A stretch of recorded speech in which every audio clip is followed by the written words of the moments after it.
এই যে বিজেপি জিতেছে, 207টা আসন পেয়েছে, আমি তোমার চ্যানেলে একটা বড় কথা বলছি, বিজেপি জেতেনি, তৃণমূল হেরেছে।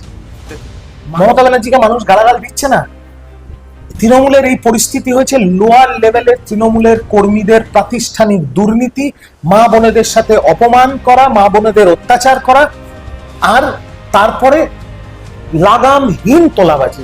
আপনার বাড়িতে আপনার মা ডাক্তার, তো আপনার এই যে আপনি যেখানে থাকেন সেই বিধানসভা থেকে আরজিকর একদম কাছে, হ্যাঁ, আরজিকরে যে ঘটনা ঘটেছিল সেই মুহূর্তে আপনি শাসক দলের সেই সময় আপনাকে, যেহেতু আপনি মুখপাত্র, আপনাকে ডিফেন্ড করতেই হবে, তো সেই সময় কোন সময় কি বিবেক কি নাড়া দেয়? হচ্ছে আমার খারাপ লাগে ওই হতভাগা মেয়েটার জন্য, অভয়ের জন্য। হাইকোর্ট যখন আবার সিবিআই তদন্ত দিল, তাহলে আগে সিবিআই এর অফিসার গুলোকে সাসপেন্ড করলো না কেন? যাদের বন্দে মাতরম বলতে অসুবিধা, বা কোনো রাজনৈতিক দল যদি এর বিরোধিতা করে, তাহলে তারা কতটা ভারতবর্ষকে ভালোবাসে সেটার উপর প্রশ্ন চিহ্ন।